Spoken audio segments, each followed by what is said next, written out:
Good afternoon and welcome to the GLA London Assembly Oversight Committee. I'm Bassam Mahfouz, I'm the chair, and I'd like to welcome members and officers here at the City Hall and the public in the gallery and watching on the webcast to today's meeting. If I could remind participants to turn off your phones or put them on silent, and ask members to ensure that any electronic devices are not placed in front of their microphones. Can I also ask the clerk, Judith Smith, to confirm any apologies for absence? Apologies for absence received from Assembly Member Baker. However, in accordance with Standing Order 2.4, Assembly Member Bakari will participate in this meeting virtually. Thank you. In terms of the next item, we've got declarations of interest. Can we note the list of offices held by Assembly members? And can I ask members if they have any disclosable pecuniary interests in specific items listed on the agenda? Okay. Move on to minutes. Can we confirm the minutes of the meeting of the committee held on the 9th of July to be signed by myself as a correct record? Thank you. And can we note the completed and ongoing actions arising from previous meetings of the GLA Oversight Committee?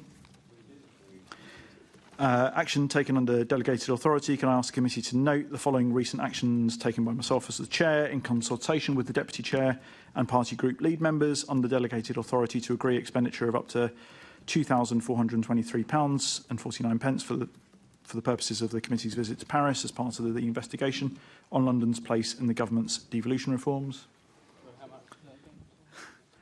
Happy with to note that? Noted, thank you. And mayoral mandate. So we move on to. Oh, sorry. I'll write it down for you. So, Chair. We now move on to discussion on the mayoral mandates and delivery plans. And I'd like to welcome the following guests who have joined us in the chamber for this discussion. So we've got Richard Watts, who is Deputy Chair, Chief of Staff to the Mayor of London, and Faye Hammond, who is our Chief Finance Officer here at the GLA. And we'll start off with the first question. So this is a question about the mayoral mandate. Perhaps, Richard, you could start off by letting us know, from your point of view, what was the purpose of introducing mandates as part of this four-year administration? What were your hopes and goals as part of introducing them? Thanks, Chair. Good to see everyone. So it's not just mandates. So mandates are one part of a much bigger and more comprehensive shift of GLA governance. The overall aspirations of introducing the kind of portfolio management approach, which we have sought working in partnership with senior officers to introduce, has been to effectively shape what the GLA does much more closely according to the delivery of the Mayor of the Day's key priorities. We think that with the kind of governance we are putting in place during the course of this term, this Mayor and future Mayors will have much more ability to shape what the GLA does. There'll be far greater transparency about the actions of individual GLA teams and much better ability to root those actions in the strategic changes that the Mayor of the Day is trying to achieve for the city.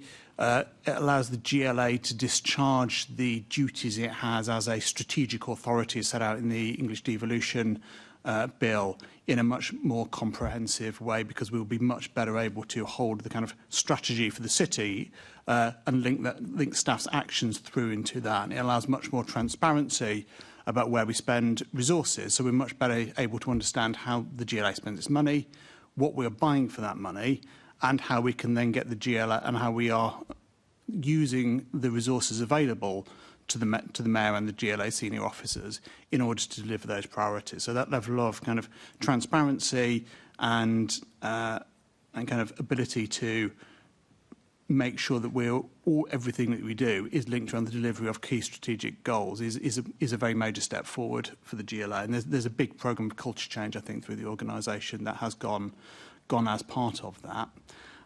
And the kind of portfolio management approach that we are trying to take is kind of cutting edge practice more in the private sector than the public sector at the moment. But I think, you know, we are leading the way in trying to introduce this approach into a public sector environment.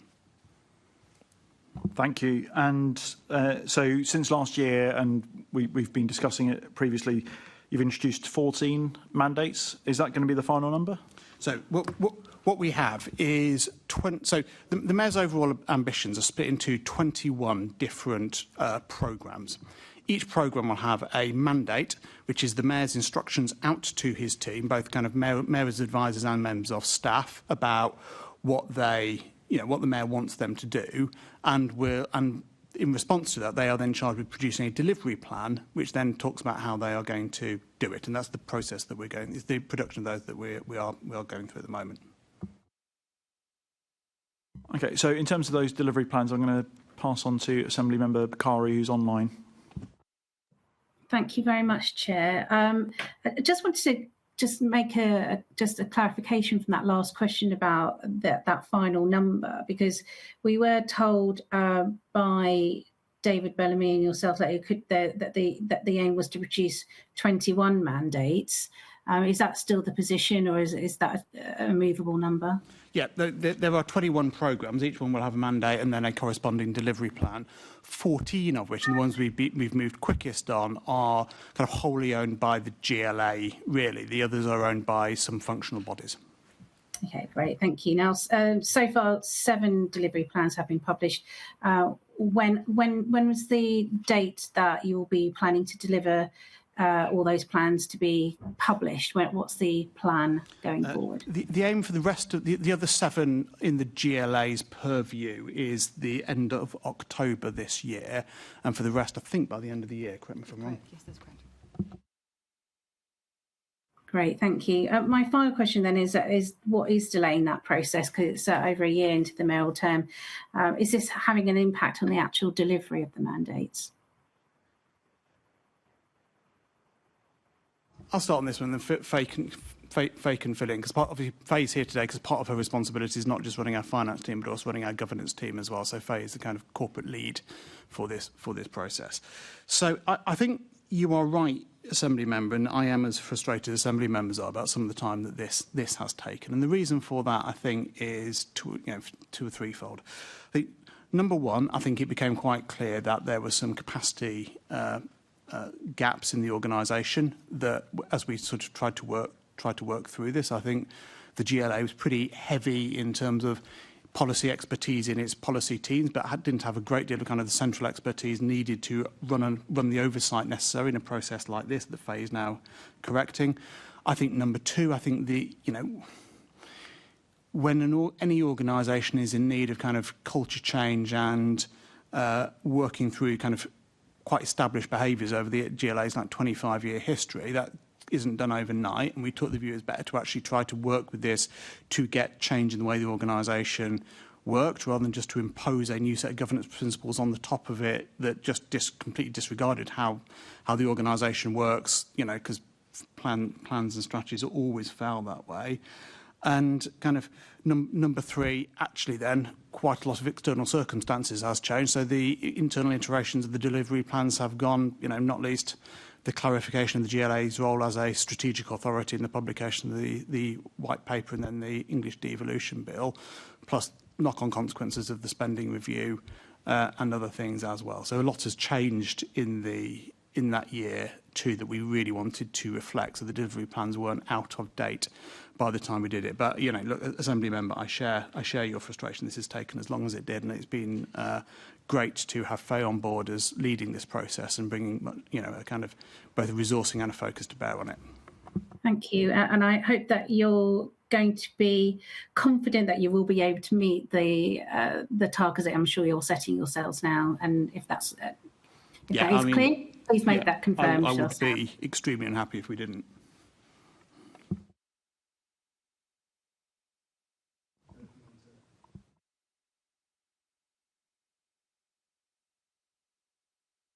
Okay, might come back to some of that stuff. So I hand over to Assembly Member Russell, actually, in terms of the next question. Thank you. And just following up on the delivery plans, I've been told by officers in the GLA that TfL's work relating to delivery plans won't be clear until they have their new business plan. So that means the transport delivery plans won't be ready until 2026, once we've been through the budget process. So just I suppose what it means is it's sort of how do we scrutinise the delivery plans as part of the budget scrutiny if the delivery plans are not going to be done until the budget is in place. So I'm just wondering what we should expect to see, and that's probably a question for Faye. Okay, so if you note in the GLA's budget, we had our delivery plans already as an estimated budget back in March, even though that refined over time.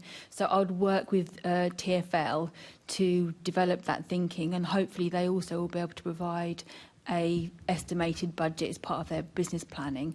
And of course, all the delivery plans that we've produced so far, all of them have specified budgets and resourcing in them, because you can't deliver. But there aren't any transport delivery plans yet. But there will be. They're on their way, and they will have the same. All those plans are having the same format, so they will have resourcing in them. When will the transport delivery plans be available? They are part of the last 7. We mentioned there's 21, and they are due to be published before the end of December. Okay, so that's quite late in the process. I mean, you know, it sort of means then there's just kind of pretty much 2 years left for delivering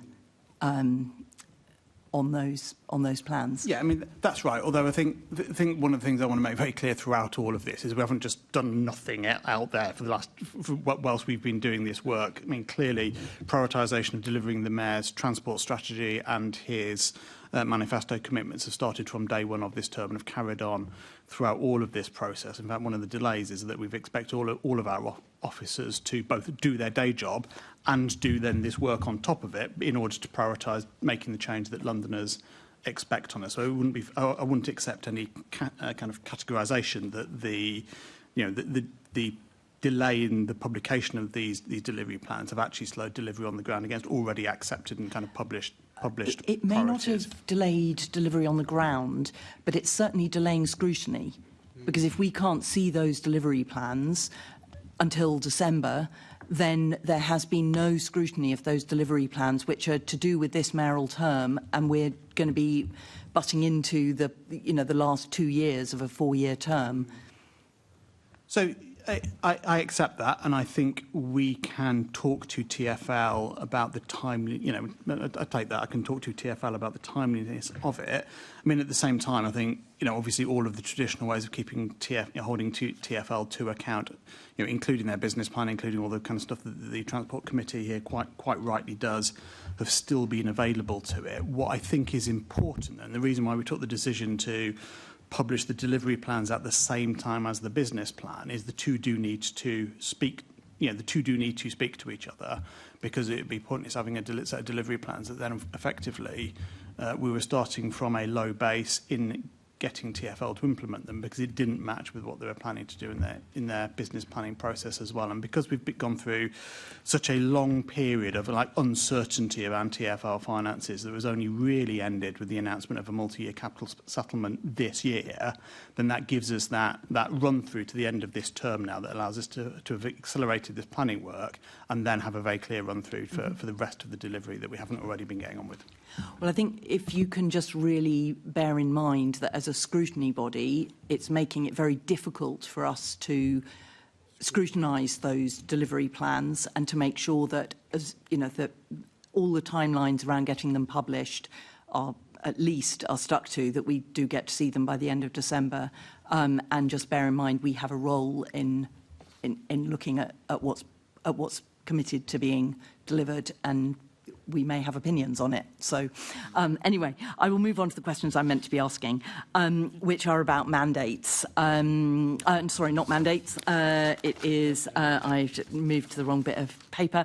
It's the mandates and statutory strategies. So during our meeting last December, Richard, you stated that it was not always a good use of staff capacity to update statutory strategies, as they're very detailed. So what role do you see the statutory strategies having in the future? So I remember our exchange in December, and I kind of stand by it, really, Caroline. My view is inherently a pragmatic one, which is an organisation with limited resource and a lot of things to do. You need to pick, you need to pick what you ask your staff to do according to what gets most bang for your buck. And the 1999 GLA Act was written with this kind of very new Labour, new public management view of the role of the mayor in publishing a bunch of strategies, some of which are very powerful documents, others of which have no power attached to them at all. Because while the mayor is under a duty to produce them, no one is under any kind of duty then to implement them. And I think, I think pragmatically, we have therefore taken the decision that we're going to work on strategies like the London Plan and the Transport Strategy that have clout, and not on strategies that don't have clout. And I think were the strategies as part of any devolution conversations in the future to achieve clout, that would then clearly change the ability to do them. But that isn't a kind of priority ask for us, because producing a strategy does feel a quite 1999 vision of how governance works to me. So where you've got what were statutory strategies covering a topic area that's now covered by mandates, I'm thinking of something like the environment strategy, will the mandate take precedence over the strategy?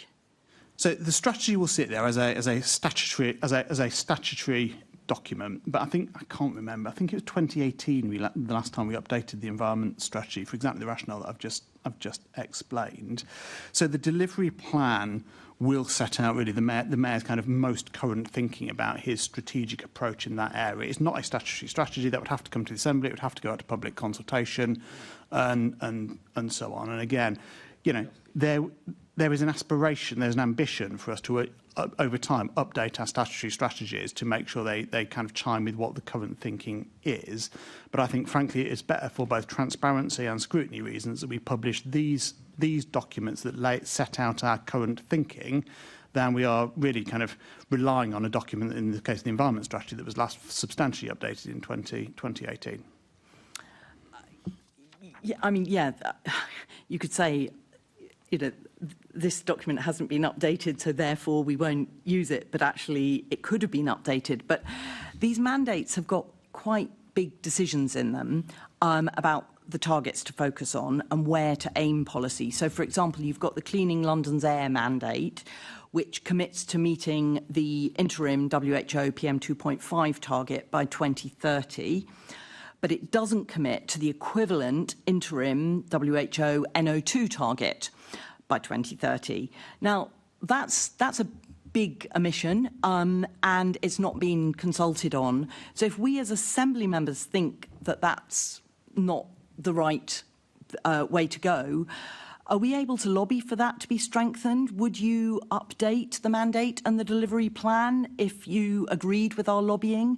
Could the mayor commit to that extra target separately? How does that work? So in a meeting about the kind of the process rather than the substance, so yes, absolutely. I think the fact that that is then out there as a thing would allow this committee, the Environment Committee, however this Assembly would choose to do it, to both have the Deputy Mayor and the ED in front of it to ask them about the mandates. You're obviously always at liberty to ask the Mayor a question about it through the normal processes.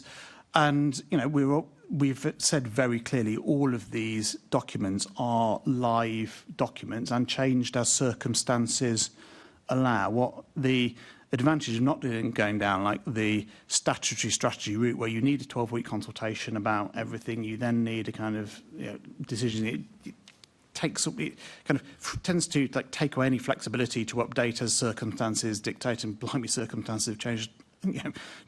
Repeat an awful lot in the last 12 months, and therefore having these kind of more live ongoing approaches is right in a world where, in the case of the environment strategy, we can change it and it achieves nothing on the ground because no one is under any obligation to follow it.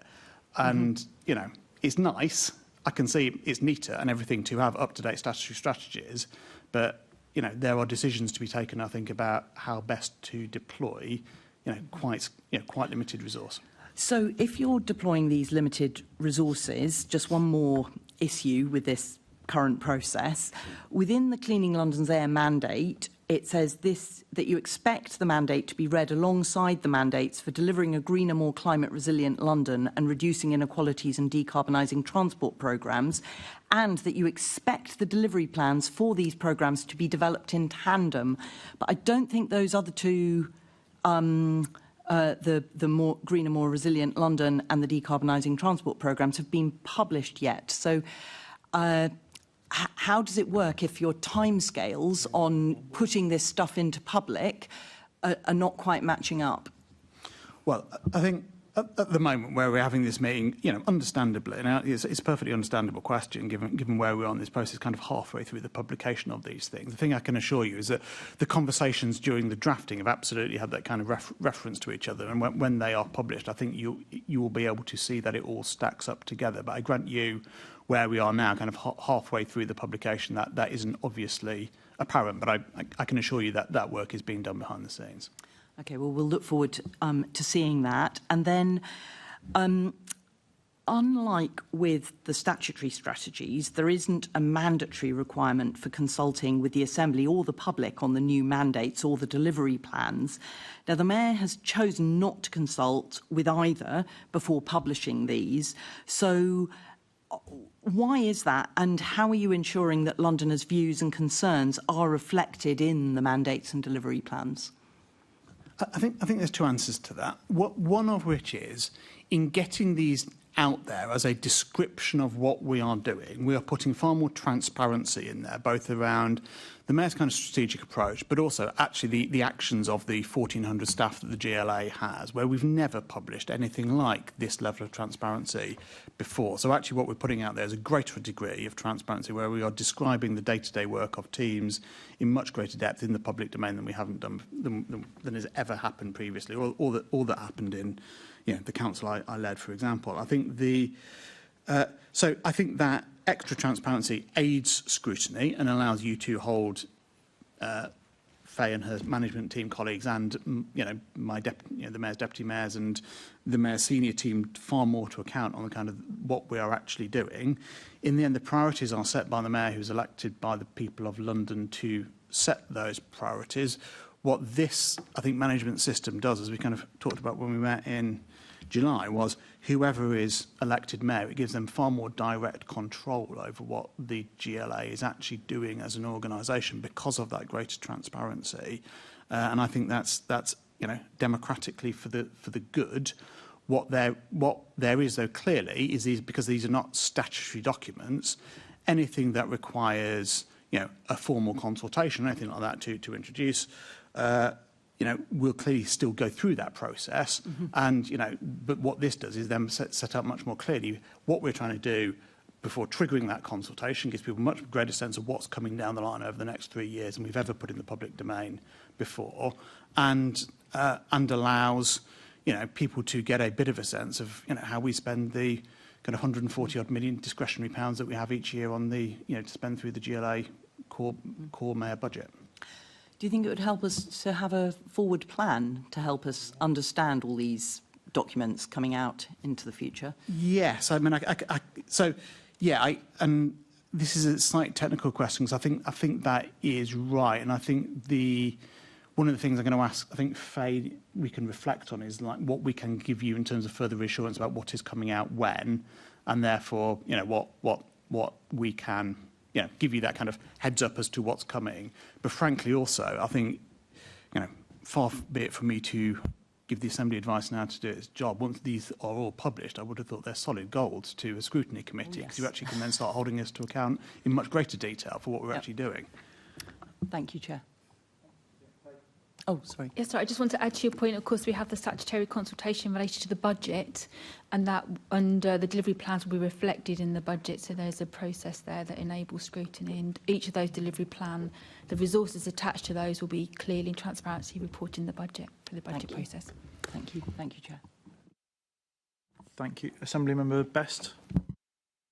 Thank you. The 14 mandates, why are they not published more widely? So do you mean in the sense of that, because they're published on the GLA website? So widely would mean to the public, not just to GLA staff. Well, they are. I think they are available. They are available in the public section of the website. So they are not as a public kind of web page available. Oh, I'm going to... So there is, for each of those decisions, they're published as part of the normal decision process. Once we have all 14, I think that's a really good challenge back to us to think about having a landing page where all of those are clearly set out, including which is the intention to have the monitoring information as well. So not only the plans themselves, but also how we monitor, the quarterly monitoring performance information related to those. So all of that is expected to be delivered. It's our first priority is to get those 14 plans written and agreed, all 21 by the end of the year, and then that delivery, they will have a page where both the delivery plans, but also, more importantly, the monitoring of those will be reported quarterly. Thanks. And obviously, I think that the big kind of concern here is taking in mind what Richard was saying about some of those statutory strategies not having much teeth. They obviously still had quite a robust process of consultation behind them. And obviously mandates don't have that. We've obviously had the mandates announced eventually after quite a long time without much public awareness publication. So where is that element of public consultation for the mandates? So I think Faye is right. Each year we have obviously the mayor is elected on a platform, and that kind of underpins the democratic foundings of the organisation. However, Faye is also right to say each year there is a significant public consultation exercise on the budget, which actually is the final decision that we all go through at great length to allocate the money behind the mandate. So there remains public consultation that the public contribute to every year on the whole of the GLA's portfolio of spending. And there is obviously a whole range of individual consultations then on the policies contained in the mandates, as well as the fact that we are putting all of this extra information into the public domain that's never been in the public domain before allows, I think, significantly better scrutiny and oversight from individual Londoners and their representatives in the Assembly. So I think there's a couple of points that I don't follow there. The first being there's a manifesto, that's the mandate. Well, we've seen already this term that the Mayor will do completely the opposite of what he said in his manifesto, i.e. you're going to have more police. In fact, Londoners, you're losing police. So the manifesto is not a biblical script of what actually happens in the real world, and that's why Londoners need an opportunity to consult on that. The second point of that was going into the fact saying that the best time to consult would be on the budget. I don't think that's how people that want to comment on things, for example, that are happening on a train line or a presentation of new ideas to run bus services are going to naturally think, oh, I will comment on that when it comes around to the budget time. I think people like the idea of having that strategy where it's quite clear what something links to. So I understand the idea around policy, but that's something that's always existed, right? But to remove strategies removes a layer of consultation. So I don't think I wholly agree because, for example, when you've talked about bus service and stuff like that, because the transport strategy is one of the strategies that does have clout, it is regularly updated as it needs to be, and there are then consultations as necessary on that. So I don't think we've changed anything in there. So the idea of this isn't to take consultation and engagement away, because the GLA still consults on exactly the same number of things and exactly the same number of times as it would have done anyway on all of this. What we're actually doing, I think, is adding extra information into the public domain and publishing and making transparent things that have always been there but just not in the public domain, which is our internal workings on how we think we're going to make change. So I think what we're actually doing is adding quite significantly to our transparency, the amount of information there is there to allow public debate and kind of stakeholder debate and assembly scrutiny in a way that simply has been impossible before on a basis of far, far greater transparency about our internal workings than we've ever had. But there's not a mechanism by which the public can engage with mandates, is there? There's not a formal involvement of the public in mandates, no, but there is exactly the same level of public engagement in mandates as there is, I think, in any other kind of public policy making. People can come and engage with us. They can, stakeholder groups engage with GLA teams all the time, and that thinking obviously feeds back into the work and how it's reflected in delivery plans going forward. And Assembly members will make, on behalf of the public, will make recommendations and stuff. As I say, I don't think we are taking anything away here that we used to do. We're just adding to the amount of information the public has. It's missing the point, isn't it? And I think I completely understand that we don't want strategies for strategy's sake, and that's a complete waste of staff time.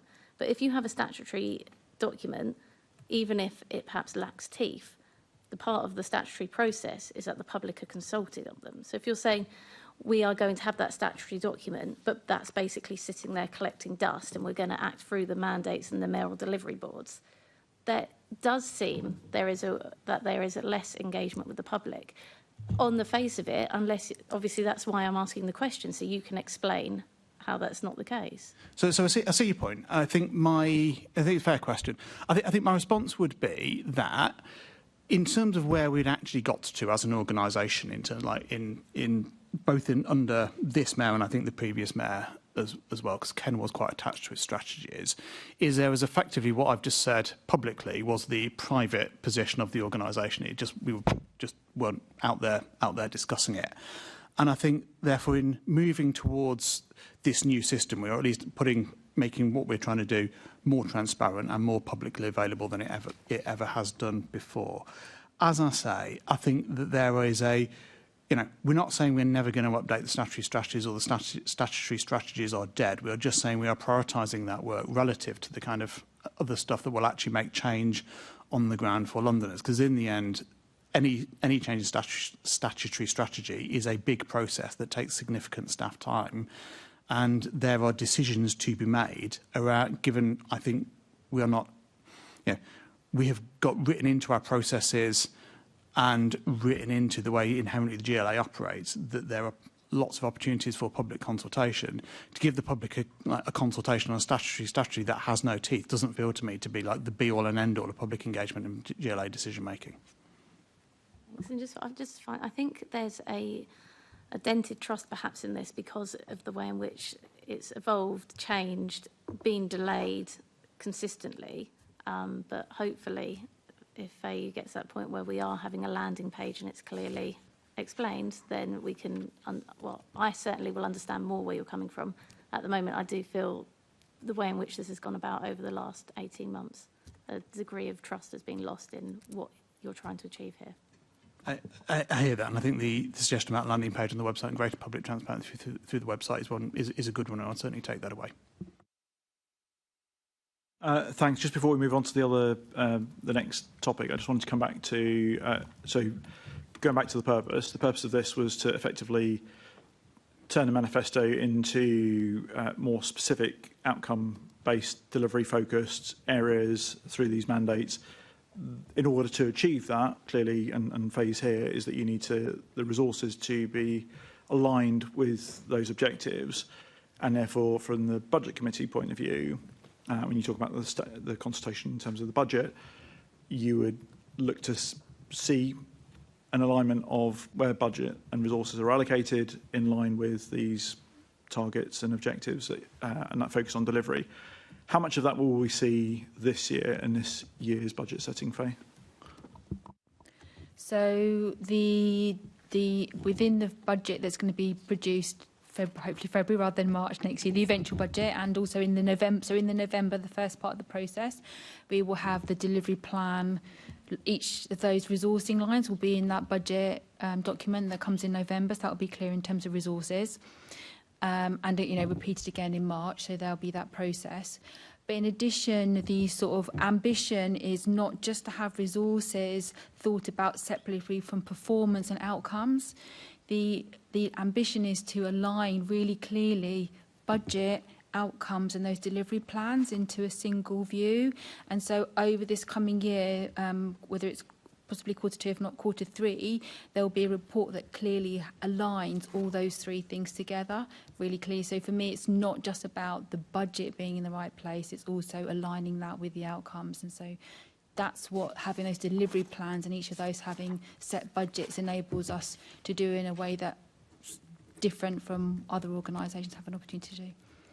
And so just going back to that first point again, that was raised about transparency. So just being really transparent and succinctly, what are the public and what are we going to see at what point in terms of the delivery plans, the resources allocated towards it, and the outcomes that we're expecting to achieve. Okay, so we already have delivery plan budgets allocated. They were allocated in March for the current year. As each of those delivery plans are being agreed, sometimes there's been a bit of movement, but each delivery plan clearly has a resources. In the November budget report, there will be delivery plans by line, budget by each of those 14 delivery plans for the GLA. And then again in March, when we have the final budget, those delivery plans will be set out clearly with resources against them. But we have already done that this year because we estimated that position back in March of this year. I'm going to move on to Assembly Member Prince. Thank you, Chair. Good afternoon. I think you've already touched on this, to be honest, but just get a bit more clarity. With these mandates, is there not a risk of duplication in particular? You know, how do mandates and delivery plans fit, and how do they differ from the GLA's non-statutory structures and governance, such as missions, strategies? Shannon says so. I think just to clarify that, this is the internal governance process through which all GLA kind of work is governed. The difference between the GLA's programmes and the missions is that the missions are external work between us, London's boroughs, other partners out there, to harness the whole of the London system around kind of six core challenges that London faces. So they're about people across the London system getting together and doing good work. These are an internal governance process.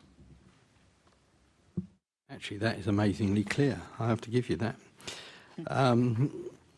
So what do we think then about the risk of these having to report through multiple different governance structures?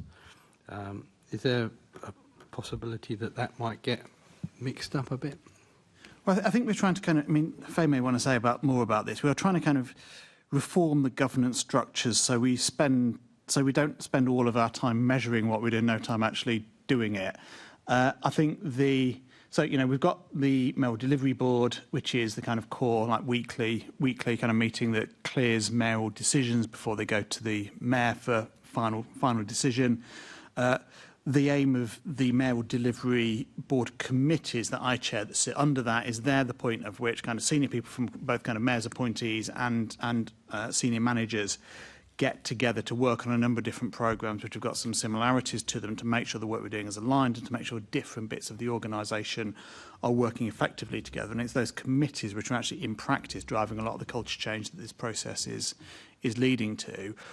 And we're having, and Faye can talk in more depth about this because this is part of Faye's responsibilities, a then public kind of performance and finance management process that we have made a commitment will start for Q2 this financial year that is coming out of each one of those mandates as well. So I don't think that is repetitive because we've got rid of some of the stuff that was working previously rather than just added to it. What we're trying to do in all of this stuff is strike the proportionate balance between, kind of measuring what we do and actually giving staff the time to do it as well. That's, I'm going to ask another question. I'm going to come back to the measuring versus delivery that you just mentioned, which I thought was interesting. So I've got an example here. So if we have the Executive Director of Housing, and land, he's responsible for reporting to several different boards and against multiple different targets in the same thematic area. So how does that bring any benefits? You should probably ask Tim, but I think from my point of view, what the benefits that brings to the GLA is there's a number of things where we need to deliver housing-related work that also works very closely with other bits of the organisation. Let's take, for example, the work on improving the heat and thermal efficiency, the retrofitting of domestic houses. That's both Tim's team, who are the housing experts, but it's also Phil's team, who are the kind of environment and retrofit experts. We never had a mechanism before this was started to bring those two bits of work together. And now we have done that, actually we're working significantly more effectively through Warmer Homes London and that partnership with the boroughs than we ever have done before. So that's the kind of example where, yeah, you know, Tim has got some more meetings to go to, but the actual point of that is actually it's driving that kind of collaboration across the GLA that is actually kind of tangibly improving delivery on the ground. Okay, so I've only got really one three-part question left to ask. But it's all the same, all going to separate. Yeah.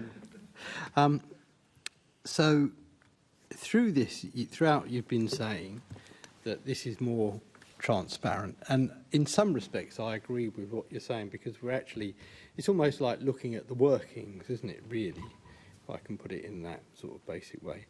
But the issue that my colleagues, both Caroline and Emma, had was around transparency, which you've said it's more transparent because you can actually, it's like looking through a glass model, you can see the workings. But what's not happening, though, is that those workings are not being discussed before it's built. So, okay, let's say that you're going to do something in a particular way. That's great because you're being open about the particular way in which you're doing it. But because there's no pre-discussion, there may have been a better way of doing it.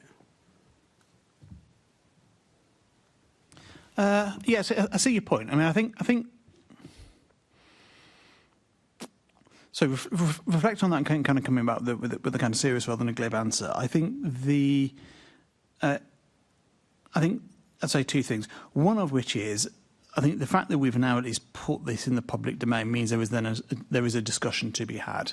And I think what we've always been clear about, these are live documents. So as circumstances change, or as technology changes, or as legislation changes and stuff like that, we will update these as the GLA's as the GLA's approach changes.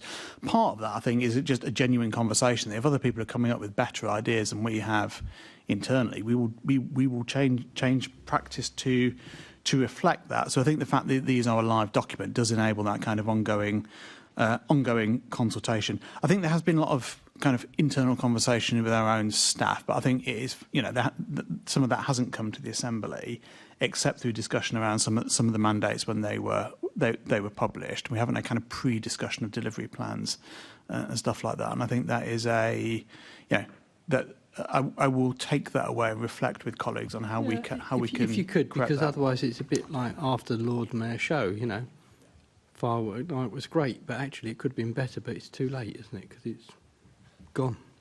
The other two-parter of the three parts, they're both together though. You made a very good point about actually, rather than spending all your time measuring something, it's better if you just get on and deliver it. And I get that, and I think that's a very good point. But of course, unless you measure what you've delivered, you don't know if you've delivered what you were supposed to be delivering, have you? I think that's a fair point. I think what I'm arguing for is kind of proportionateness in measurement as opposed to not measuring at all. As you know, because I've had this conversation for years and years in these committees, I am not a massive believer in having a one-dimensional kind of KPI-based performance monitoring system, because I think that's pretty misleading and actually pretty easy to pull the wool over the people reading the KPI's eyes, because actually quite a lot of what the GLA does is quite complex and is not best managed by a single set of kind of unique, numbers. I spent a long time both as lead member for children and as chair of the LGA Children's Committee, when the whole point of measurement of the quality of children's services provision was not to use numbers as a distinct policy decision, because as soon as you start to measure, because there was no such thing necessarily as the right caseload for social workers, so having numerical targets would have changed performance and therefore actually would have made children less safe as a result. And I think performance is best judged from a range of things, both what is sensible to actually measure. So, for example, you can absolutely measure housing delivery by counting the number of houses that you build. That is an inherently accountable thing, and it's a pretty basic, in the way you could always in my old job measure bin collection on the number of bins collected. Yeah. But measuring, for example, the work we are doing on reducing carbon emissions, that data is collected, but it's got a 3-year lag to it, and therefore it's not very useful actually for telling you the impact of the stuff you're doing in a time frame when you can actually quickly quickly change it. So there's got to be a suite of performance measures which are both qualitative and quantitative, and I think that's what we've been trying to introduce in the kind of new performance we're talking to Faye about, to introduce in the new performance measuring system, which I think will try to give a much richer picture of what we're actually doing and how effective it is than there are the kind of KPI-laden dashboards in term 2, which to be honest, as a internal scrutiny in the way as you are external scrutiny is, I never actually found that useful in telling me what was really going on. So that's interesting, and to some degree I agree with the point you're making. But are we going to get, when we get the mandate, are we going to get the route map? Are we going to get the aspiration that goes with it? I mean, I know, let's say the aspiration is to build more houses, but are we going to get a number attached to that? And are we going to get... Yes, we are. I mean, we are, not least, we agree as part of our annual grant settlement, as part of the Affordable Homes Programme, and an annual delivery. I just use houses as an example. No, but it's a good example because it's something that's inherently easy to counter, where counting it is actually significant and important. So every year we have an annual delivery target set as part of our affordable housing programme target. I assume as part of the affordable housing programme, that we're still kind of, agreeing that will carry on. It'd be absolutely sensible if it did. Therefore, those numbers are known and they're published, and we hold ourselves to account for that in areas where actually measuring what we are trying to achieve is more complex than something as inherently numerically countable as new homes. Then we're trying to provide that kind of richer picture to give a bit of a sense of what's going on. But yeah, there is. So what you will see from the delivery plans we have published so far is each one contains a number of different projects, which are the actual ways in which, added together, we're trying to deliver the change the delivery plan sets out. Each project has a success criteria attached to it, which is how we think we know we've been successful. And it has some expected deliverables, which gives us kind of a broad timeline over the next few years when that project will get completed.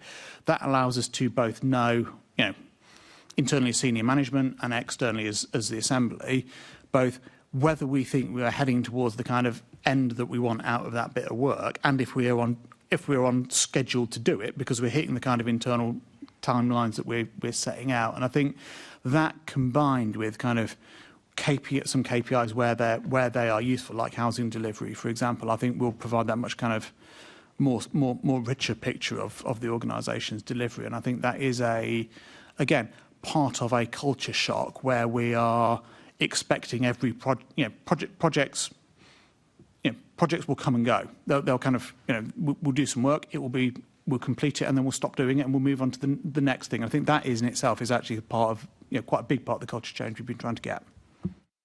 Okay, well, based on that, I welcome most of what you're saying, really. It'd just be interesting to see what the measures you do have and if these aspirations are delivered. But I agree, some of it will just be an aspiration that is not really that measurable, but if it's good for London, then it's a good thing.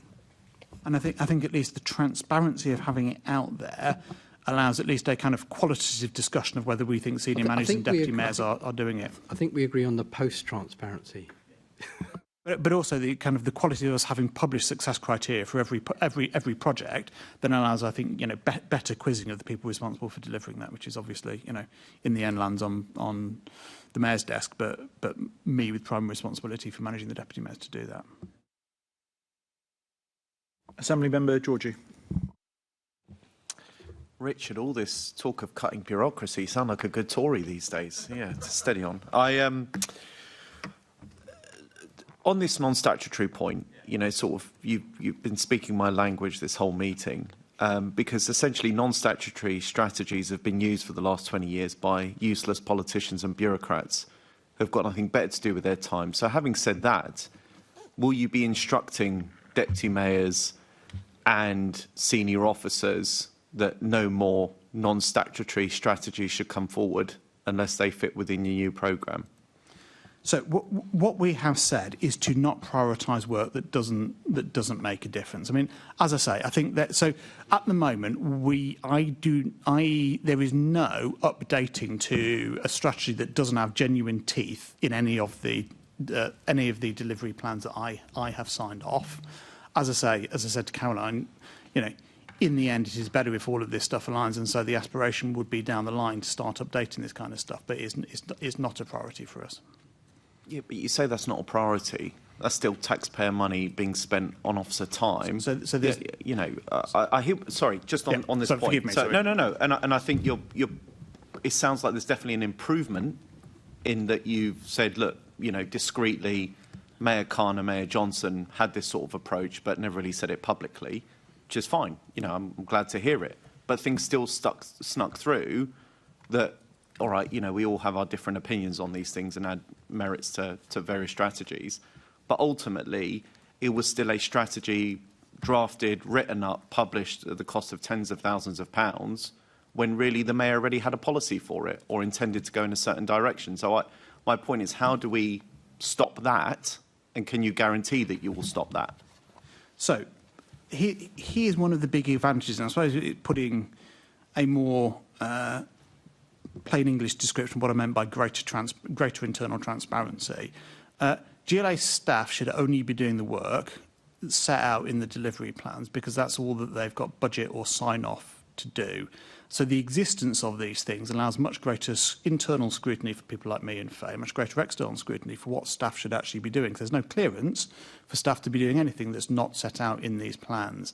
So I think gone are the days when you would have teams working away on pet projects and all that kind of stuff, whatever the views of the mayor of the day were, because we have a thought there is now a much more powerful tool to allow the mayor of the day to implement their agenda through the staff team, because there is that much greater kind of oversight and internal and external scrutiny about what our team should actually be spending their time on. And as the work develops, so we can much more closely link both employees and budget directly into the projects set out in these delivery plans, then that gives the mayor of the day, whether it's this mayor or a future mayor, much more direct control over what his or her organisation does. No, I appreciate that, and I do apologise if I perhaps misunderstood. Effectively, I respect the point that you've made where, officers won't be operating in silos anymore, drafting strategies that don't align with the values of the mayor. But equally, strategies that do align, non-statutory strategies that align and perhaps officers interpret, to think that they're being helpful, in reality, still can have no teeth. I guess my point is, in pure layman's terms, are you just can you stop the stuff, or will you stop the stuff that has no bearing on policy whatsoever? That's 100% centrally the aim of this work, and it is a key test of its success, and that's what I mean by culture change. Because on the transparency point, to be fair, I've never not seen a strategy published publicly that I knew existed. Colleagues might have different experiences, but when I found them, I've read them. I'm like, what is this? We know the mayor thinks this already, and then we find out what the costings of that thing is, and it's a lot. So I guess for me, it's just about greater efficiency. So I appreciate that, and I guess I genuinely don't mean this in the flippant way that it's going to be, I'm sure, come across. In terms of effectiveness, could you just clarify one more time? Because I've really appreciated your responses, and I felt you've answered very comprehensively. I still don't understand why we need these mandates. Because it's almost implying, and I know that's not what you're doing. I'm not suggesting that you have, that the mayor was not effective up until this point, or any mayor was not effective up until this point, until these things came across. So no, that's not what I'm saying. But I'm saying. Yeah, I said that's not what you're saying. But I value my job. Yeah. But no, I think so.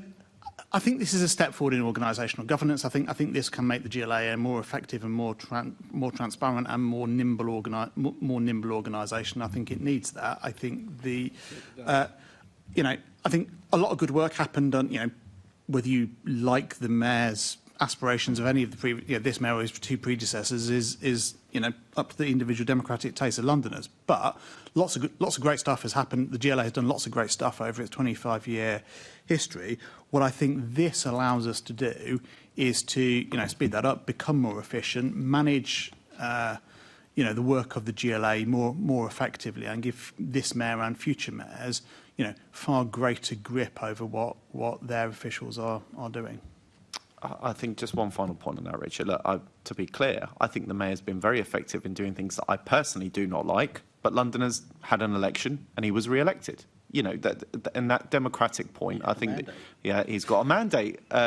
So the democratic element that you've added, I think is completely spot on, and you've stressed on that quite a bit during this hearing. But my point being, the whole point of the mayoralty is the mayor points at a policy and says, please go do this, officers, and they're meant to go off and do it. Right? I really don't understand why this process is needed. But, I feel like if you're just going to repeat yourself, and as I say, you've been very comprehensive, you can just ignore me on this point, but I still can't wrap my head around how this has become it may be a clearer process and a more transparent process, but I don't understand how it's a more effective process. So I won't repeat myself. I think what I would say, though, is what we're seeing on the ground as a result of getting people to work together differently and stuff like that is actually kind of the GLA's delivery practice on the ground improving. I think one point I haven't made yet, but is actually important, is it's very easy for individual GLA officers, individual council officers, anyone, individual junior civil servants, anyone stuck in a kind of public bureaucracy, to just see the job in front of them and not to understand the link that back up to the kind of big change we want to see for the city. And I think this makes that, again, much clearer, which allows us much greater scrutiny, and you much greater scrutiny, around making clear that everything that the GLA staff are doing is linked back to those overall objectives, and therefore we've got a really clear strategic thought process behind some of the projects we do. And I think, again, working that through has not always been easy or simple with colleagues, and that's part of the culture change that we've started and we need to see more of. Thanks. Richard, just on that particular point, actually, so the success of any particular organisation rests in the ability to have a clear direction in terms of the strategy, but linking that back to the operational for frontline staff. Everybody understands what their role is in terms of achieving those really important changes that the mayor has obviously set out to achieve as part of this current 4-year term.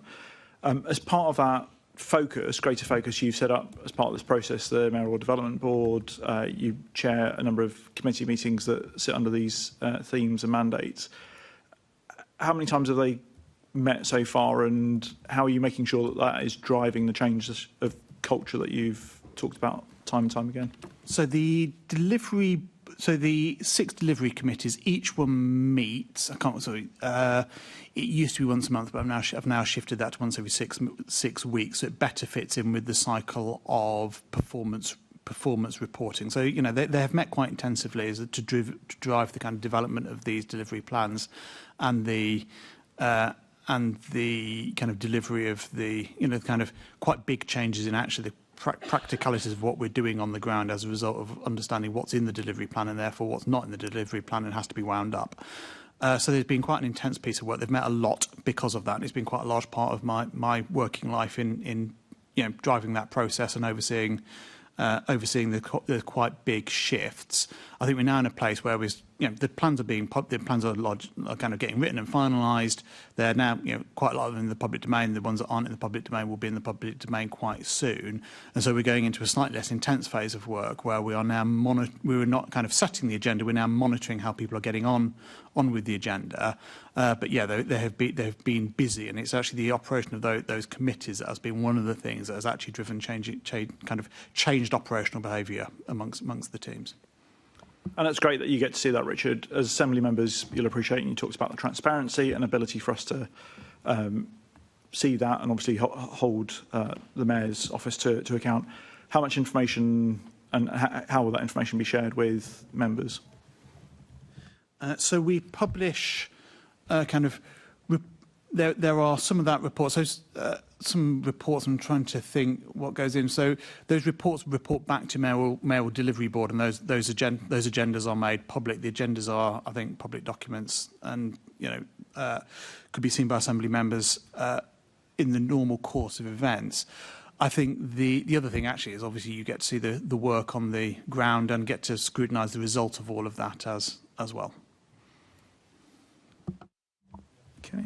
And just moving to, before I move on to that, sticking with the cultural change element, and we talk, obviously the next topic that we're discussing is around the workforce report, but actually from the point of view of engagement with staff, their improved understanding of their role within the organisation and their purpose within the organisation. Are we doing any surveys with staff as a result of this piece of work to see how that's impacting on them? So I'd quite like to talk actually, answer your response, but a little bit more broadly about the kind of transformation that we need in place to make this happen. So this is all used to talk about delivery plans, but actually my role is to make sure it operates on the ground. And so in that situation, you need revised governance documentation. You might well have seen the fact that we've purchased a system, which means that everything will be on a single system, so that will support that cultural change because everyone's reporting in the same way on the same system.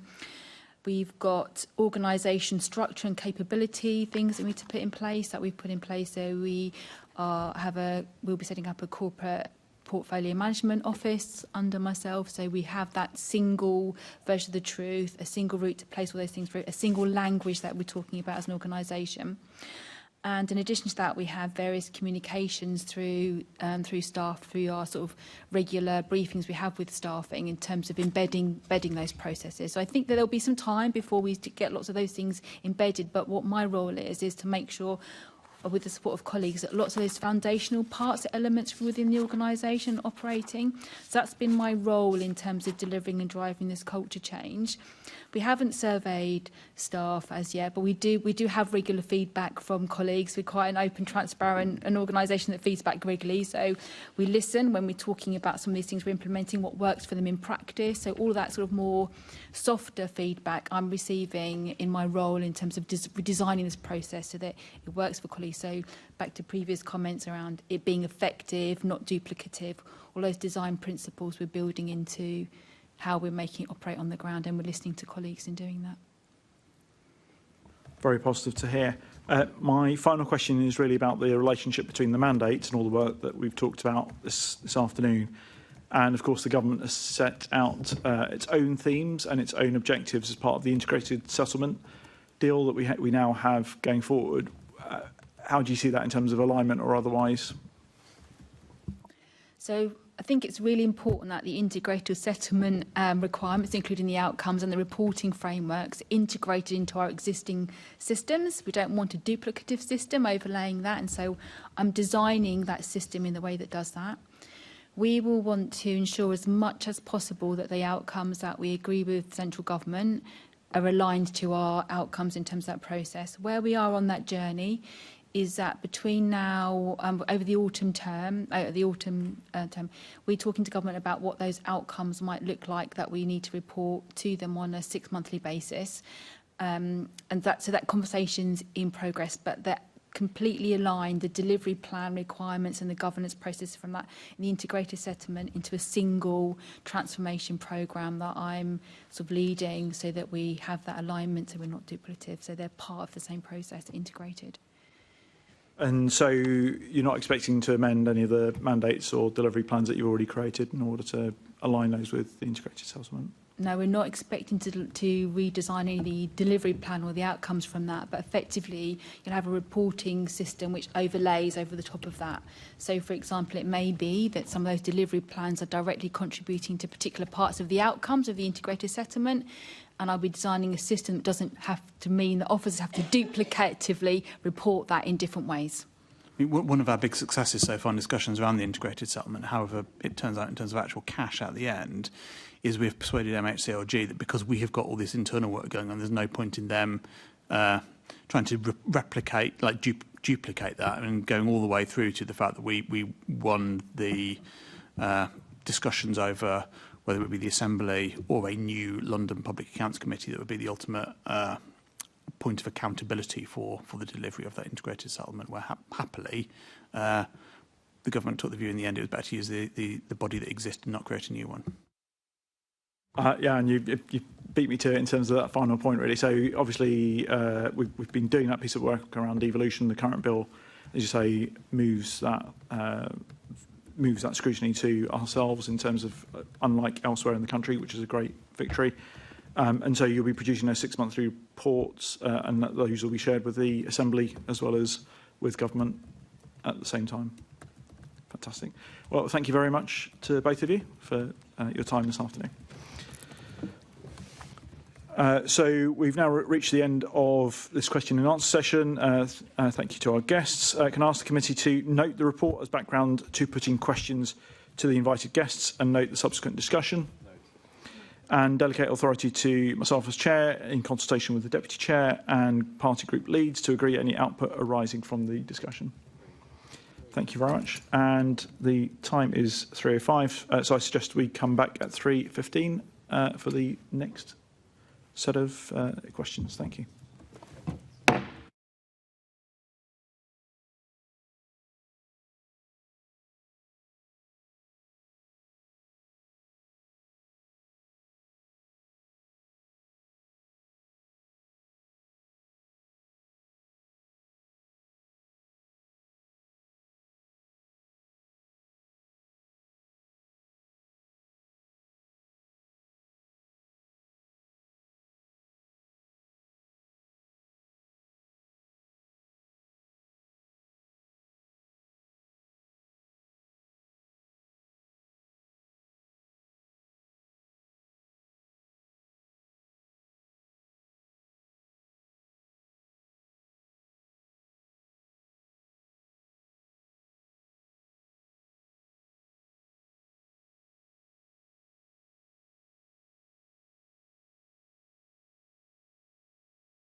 Welcome back to the Oversight Committee, and we move to the discussion on the GLA Workforce Report for the year ending 31st of March 2025. I'd like to welcome the following GLA officers as our guests for this afternoon's questions.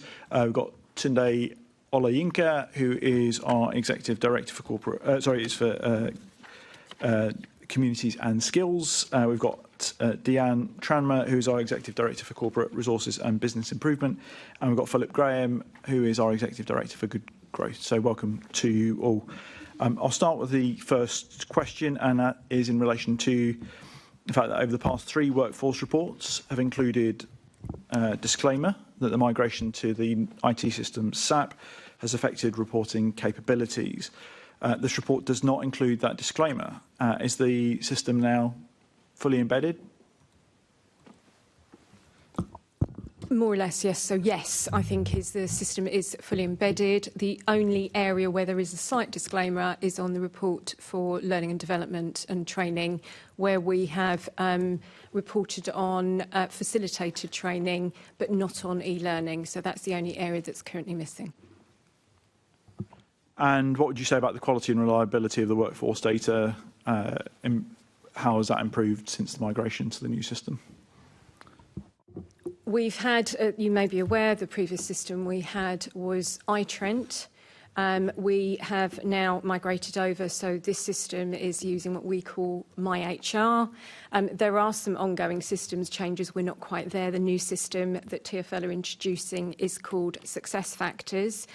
We do know that there were problems with the data where we were doing the reports between and looking at the comparison between MyTrent and the data that we have currently.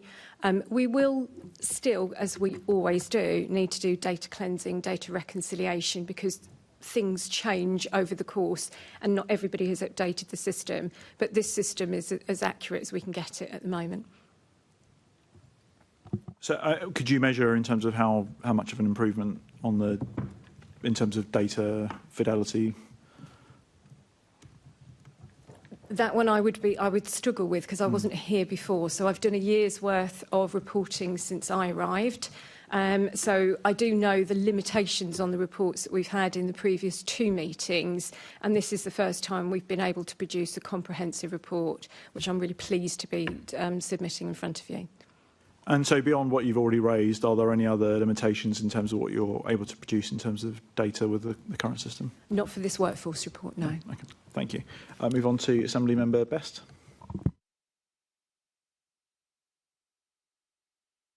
Thank you. Just coming on to the growth in staff. It was 9% in the past year and 7% the year before. What's the driving force behind that growth?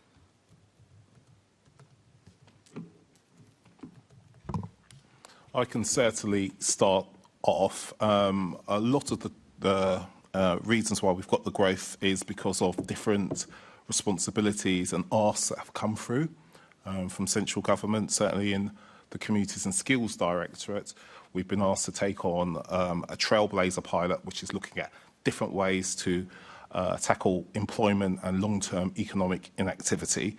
There are other areas of work where we have been asked to take on as well. If I could also add, this report goes back to March. In between April and August, the staffing numbers have remained largely the same. You may be aware that we've actually got the Enabling Services Committee now, which keeps a very close eye on monitoring headcount numbers across the organisation. So we have a sort of a governance structure which is looking at proposals for any growth, because we do need to keep an eye on what we're growing. As Tunde's pointed out, where we've got different projects and programmes, that might be an area where we would expand to be able to meet those. So in looking at that growth, is that all born of those extra responsibilities and pilot programmes? It'll be a mix. Some of it will be from programmes that we've been asked to do. Some of it will be based on different ways of working. So, for example, one of the programmes that we're setting up in the Communities and Skills Directorate is looking at how we change the way that we operate employment and skills support in London. That's called for, because it's a time-limited project, we've had to bring in additional staff like programme managers to make sure that we get delivery on track. So it is a mixture. I'm sure others will have things to say as well. I think that's fair. I mean, again, you know, if you were to look at my side, there's been an increase of about, there was an increase of about 10 between the March 24 and March 25, I think, or 11 between March 24 and March 25. Some of that is probably accounted for by new projects. Oxford Street now has 10 people in the team. I would have thought by March we had probably recruited about the first 5 or 6 of those. There's the Warm Homes London programme, but also in other cases, we are just, particularly in areas that are a priority for the Mayor, we are, you know, really working hard to try and fill vacancies that we may have been carrying for a period of time. So that mix of, you know, just getting recruitments to come through the system, particularly after the pause that we had when the systems were being migrated, together with the new responsibilities we're taking on and other wider changes has been driving those numbers up for a little while. But as Deanne says, even while some of those teams in new areas of responsibility are growing, we are now keeping overall numbers roughly stable. As Phil's mentioned, there are different reasons in different directorates. So if I look at strategy and comms, for example, there was an increase because we TUPE transferred some of the London resilience team from the London Fire Brigade over to the GLA. So there was quite a large increase between the years for the strategy and comms side. We have been making a very conscious effort as well to reduce the number of agency staff. So we've increased potentially and moved people over into fixed-term contracts or permanent staff places. So there are different reasons depending on the various directorates. So in my own, we've made quite a few conversions from agency staff, and we have increased some of the structures around facilities and some of the digital experience unit. And as I said, on strategy and comms, we've got a large TUPE transfer that took effect. So I suppose what it boils down to is the pressure on the budget, and if it's sustainable, that's I suppose where I want to come down to on this, because obviously it's a large growth in staff. If you're saying the majority of it is for additional programmes where perhaps there's additional funds, then that would make sense. Outside of that, surely it creates a pressure to grow in this way. And is that sustainable?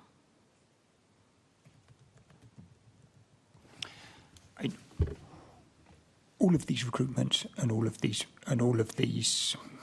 where these are new posts, the post creations, but also the recruitments, even where it's backfilling existing vacancies, you know, have to go through a sign-off process to ensure that we are comfortable.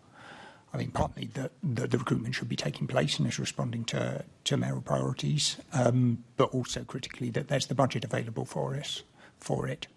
And in future years, you know, as the budget changes, that will change, that may shift the position, and we will have to respond to that. But there is no recruitment underway at the moment, or at least there certainly shouldn't be, that we don't understand how we're resourcing that and how we're paying for it. Because the GLA is in a healthy position at the moment in terms of the budget and what it receives from government, and in terms of standing on its own 2 feet. But particularly at the moment, if you look around at all the councils in London, majority of them are on their feet. And one of the big reasons for that is that during the COVID period, they hired a lot of additional staff for additional programmes and additional budgets they were getting at that time to provide services that then did not shift off the books. And that is one of the problems that have faced a lot of London councils, is staff inflation. And so I just hope it's something that's being monitored whilst the roof at the GLA at least is fixed, for perhaps a rainy day when it isn't, and there is that what seems to be quite a large staff growth. I think that's a fair comment. having come from a local authority, I recognise what you've just said in terms of hiring staff to get through COVID and various other things. There are other pressures that we know, like temporary accommodation, SEND and adult social care, that are also affecting boroughs that we obviously don't deliver those types of services. But as Phil said, we do have controls in place, and it's quite a rigorous process that has been automated. It wasn't when I first arrived, where we look at all requests for additional staff, and it has to be signed off by finance to ensure that the funds are there, and then it has to be signed off by myself or Phil to ensure that it aligns to the strategic delivery that we have put in place. And I mean, I don't like to keep coming back to the same fact, but particularly, in light of the outcome of the spending review, which was clearly in advance of the since the workforce report, the numbers in the workforce report, we're very aware of the changing fiscal context, and I think that probably is reflected in the fact that that growth in staff numbers is starting to taper off, even as we're dealing with those new pressures, because we're thinking about how we can, because we're aware of the fact that there may be some challenges ahead. Thanks. So just following up on that point, previously the workforce report had questions around the reliance on agency staff, and Deanne, as part of your answer, you said that actually the increase in permanent staff has been at the cost of agency staff. We've seen those numbers start to come down now. So what sort of proportion of the total increase of additional staff has been because we've replaced agency staff with people who are permanently on the books? I don't have that number to hand. You can see the reduction in the drop of agency staff that's come through. I do know that, so as each contract is coming up, we review whether or not there is a need for that role, and we are looking at whether or not the specialist skills that that individual brings, whether it's a short-term project. We are looking for all of those things before we actually make any decision to extend the agency. So particularly getting value for money and really using agency staff for the reasons that we want to, around bringing in short-term specialist, hard-to-recruit areas, which agency workers are really, really good at doing it. But if we've got roles where we've got vacancies, we need to make sure that our recruitment offering is bringing those people in, and we're getting those people, we're getting the right people recruited rather than a dependency and a reliance on agency. I couldn't tell you exactly how many we've converted from agency over to permanent. What you can see from the figures is the number of people that are off establishment and the people that are against establishment roles, and that is compared in this report. Thank you. And just in terms of another metric around agency staff, you talked about sort of short-term placements and then hard to find, which can sometimes end up being a lot longer, actually. Do you currently measure how long, on average, agency staff are in place for, and what does that look like at the moment? Yes, the resourcing team, we've got oversight of all of the agency staff. We're monitoring the length of time that they've been with us. We are working to have a detailed action plan with every single one of the directorates, including myself. So we particularly want to look at the length of time, where they're covering particularly difficult areas to recruit, and making sure that the resourcing team are working to address that as well. As I said, some of the agency staff have been brought in because they've got particular skills and expertise that we don't have in the organisation, but there are some that are covering establishment roles and that we need to make sure that we're turning around. So we've got regular reports coming through now on the agency staff. Both Phil and Tunde will have just had them recently before the recent People Board. So we do keep a very close eye on the numbers there.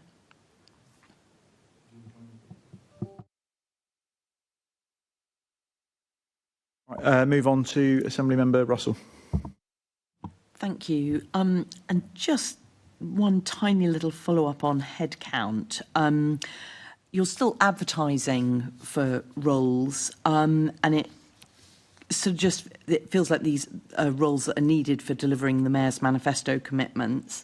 So I'm just wondering how much more hiring is going to be needed to deliver the Mayor's manifesto, and how much further headcount you think you're going to need to be able to deliver the manifesto in full.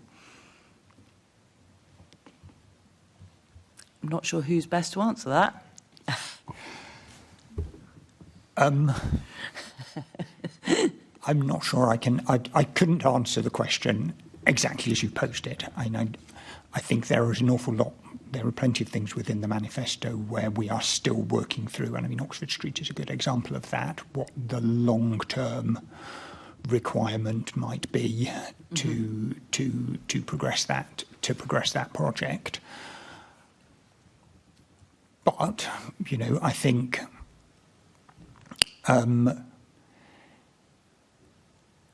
exactly as you say, we have to work out the best approach to deliver the manifesto within the financial envelope that we have ahead of us. Now, in some cases, that's being delivered through external funding, and we can increase around that. And I think our work on retrofit around Warmer Homes London is a good example of that, where we're drawing upon the Warm Homes funding that has come, the Warm Homes social funding that has come through to build a team to deliver that programme. But in a lot of other cases, we're going to have to look. We are increasingly. I mean, we always have done, to be honest. I mean, if any of us were to sign off all the requests for additional staff that came across our desk, we would be a much bigger organisation than we are now. So there has always been a degree of prioritisation, but exactly as I was saying, post-spending review, as we see some of the challenges that are coming towards us, particularly around sort of growth funding on my side, we're becoming, those prioritisation decisions are becoming sharper around how we achieve that. Mm-hmm. So do you think, is that going to be a problem with actually delivering the manifesto commitments? Are you kind of worried to that extent?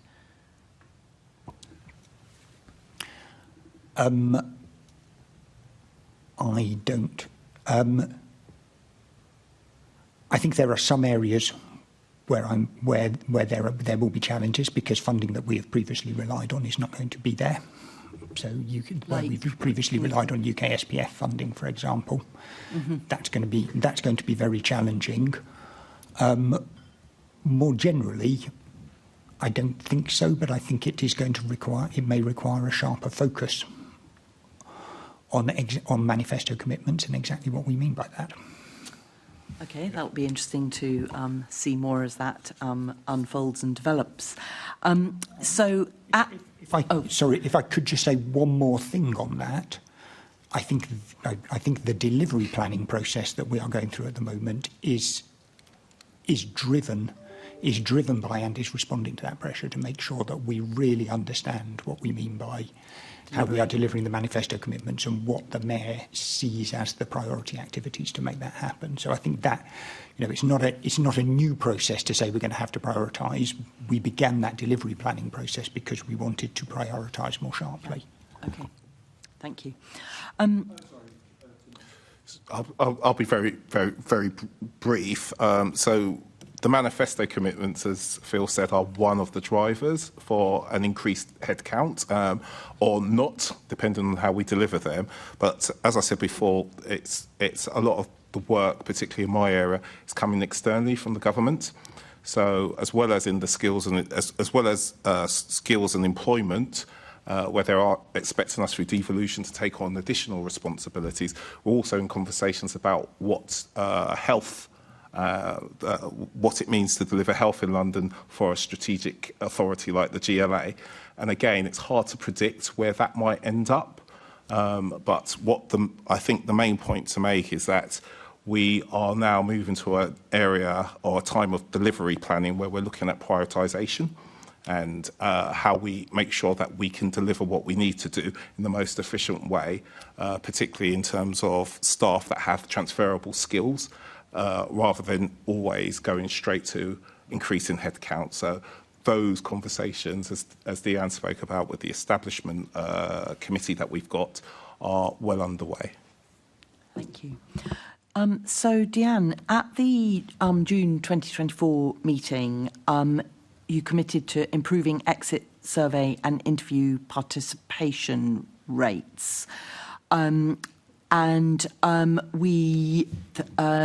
But this year we've seen I mean, whereas in 23-24, 23 people who left of the leavers took a survey, whereas the latest year, 24-25, just 11 leavers out of 155 people took any kind of exit survey. So, and that's a drop from 13% to 7%, and the interview participation has gone down from 5% to 2.5%. So do you have any explanation for this further fall, and what actions did you take following last year's commitment? And do you have any thoughts about why that hasn't worked in this particular year?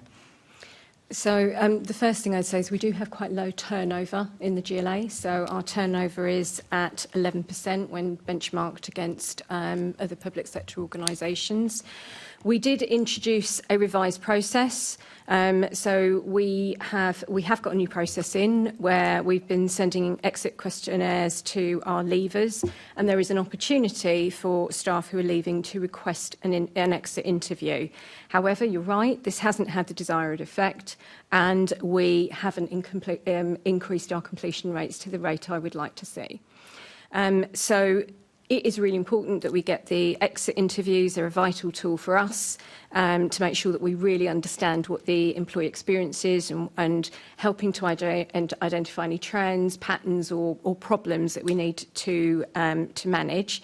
So we are going to, what I am saying here is that we have tried something that hasn't worked, and we will be looking at new ways to increase the completion rates.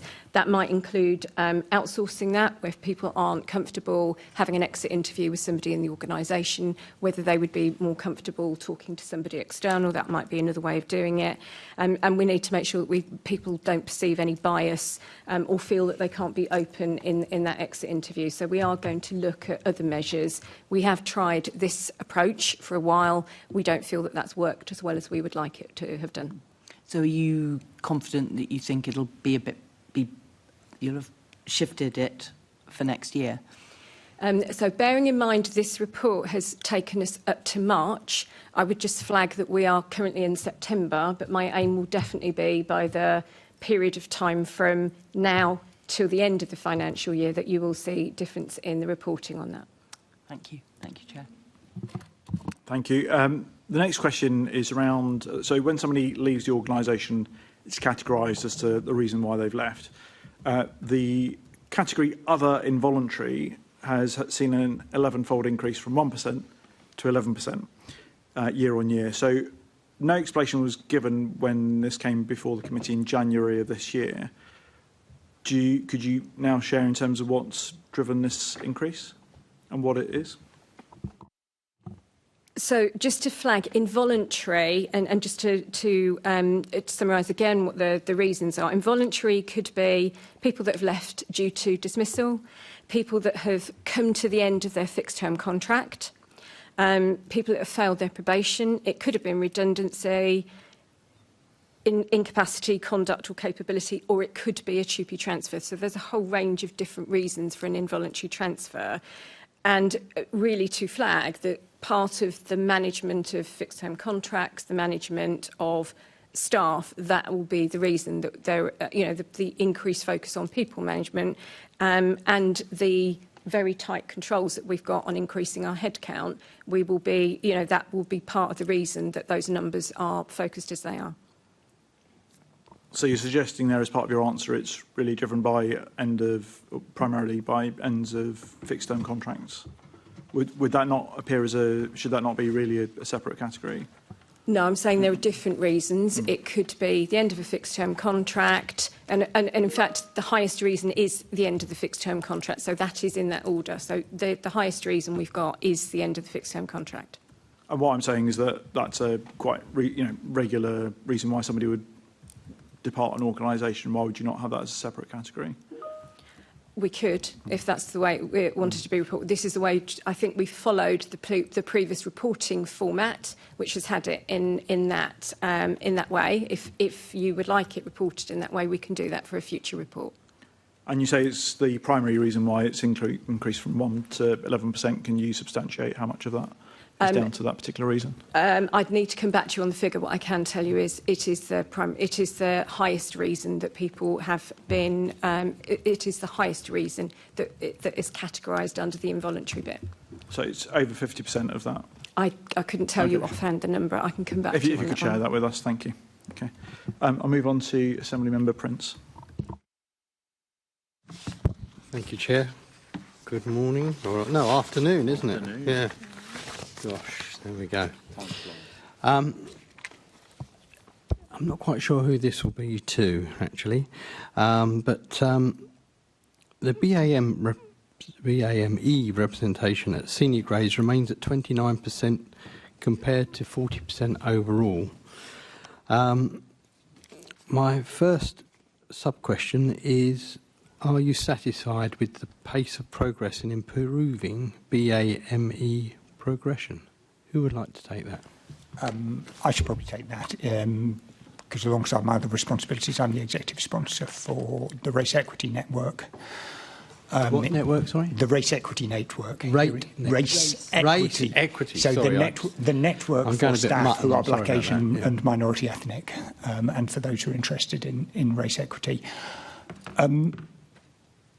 I've been in discussion with the network about representation quite a lot recently because if you go back to the time of George Floyd's murder, the network wrote to Mary Harpley with a set of asks of the organisation, one of which was to increase levels of representation at all levels to above 40% overall, and to see an increase at all levels within the organisation. And they set a target to achieve that by 2025, which Mary accepted. And now we are in 2025. 5 years later, Mary and I wrote back to them recently to set out the progress that we had made. As you can see from the figures, I mean, in terms of overall representation, we are at 40%. That's an increase from 29% at when those asks were set. We had the increase. We're not at that level for the most senior grades, as you say. And so are we completely satisfied? No, we aren't. However, the degree of progression that we've seen over that period at senior grades is actually higher than in the organisation as a whole. So we are narrowing the gap between the senior grades and the organisation as a whole. We have been doing that over a long period by a very significant focus on making sure that those senior appointments are recruited in a way which attracts the most diverse field possible, in a way that they are scrutinised by the executive directors to make sure that they're being run properly. If we're not attracting a diverse field, we will often go back out to the market. And that's been driving those numbers up. 29% is not as high as we hope it will be, but it is considerably higher than, for example, the civil service has ever achieved. But no, of course, we will be continuing to focus on this. With all due respect, I don't think pointing at someone else's failure makes you more of a success. No. But obviously, you're going to fail to hit that target unless you recruit a whole load of people in the next 3 months, which is unlikely, since it takes about 3 months to recruit anybody. From our experience anyway. I don't mean that disrespectfully. Well, maybe I do. But what positive action are you going to be taking to? And as you say, it's one of the fastest growing targets. But what are you going to do in 25? Do you have a plan of what you're going to do in 25, 26? So it looks like Tunde looks very Shea Dada Loala. Thank you. I think when thinking about our diversity across the GLA, that as Phil said, we've put in some really excellent practice. And in a former life, I was in charge of EDI at the civil service, and what we've put in place in the GLA is far superior to what they've ever put in. But taking on board what you said, it's not evenly. I think we've come to a stage where we're now focusing at specific areas of where we're struggling. So, for example, in the Communities and Skills Directorates, we're at 45% in terms of BAME representation. In terms of grade 10s and above, it's at 35%, which is still below the London working age of BAME representation. But when we've looked into it, we found that particularly in some of the areas that we work in, the pool, as in the talent pool that we're fishing in, for want of a better word, is a lot more diverse. So, for example, in my health units, we've struggled to get even a good shortlist of diverse candidates in terms of ethnicity, because public health consultants aren't the most diverse pool to fish in, as it were. Whereas in some of my other directorates, it's actually overrepresented. Some of my other units, it's overrepresented because we've got a unit that's responsible for equality and so on and so forth. You tend to get more diverse people there. So we're now moving to a stage where we're really looking at two things: how we can grow our own, as in develop internally. And so we've got the Aspiring High programme, which is looking at how we develop staff as they're coming through. We've got co-sponsorship, where a very senior member of staff will work with junior members of staff and let them shadow, learn the sort of skills and qualities that are needed to sort of break into senior management positions.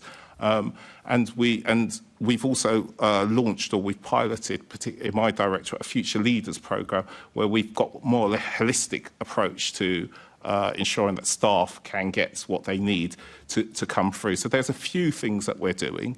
In terms of those areas where it's not quite diverse in the actual sector that we're looking at, again, we are looking at different ways in which we can try and really focus our recruitment as well. Well, that's such a great answer that I think you've answered the next question I was going to ask you, actually. So thank you for that. That's very kind. But there is just one area that I'm also concerned about, probably because I am one, is what percentage of our staff are male? Do you know?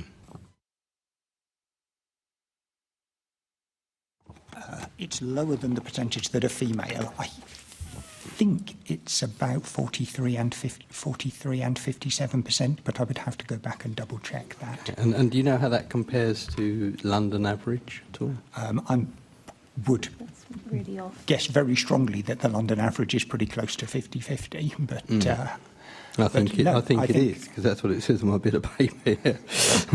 So can I just correct that, because that's really off. It's 36% is male. Pardon me? 36% is male. Of the organisation as a whole? Yeah, crazy, isn't it? But not on this, not on that panel. Anyway, perhaps you might like to write to us with some figures then, Phil. Oh, gosh. Okay.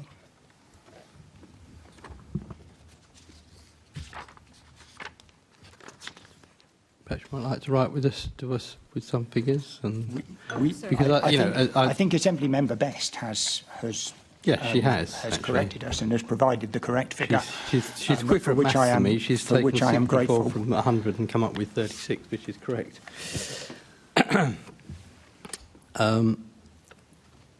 So that also, I think,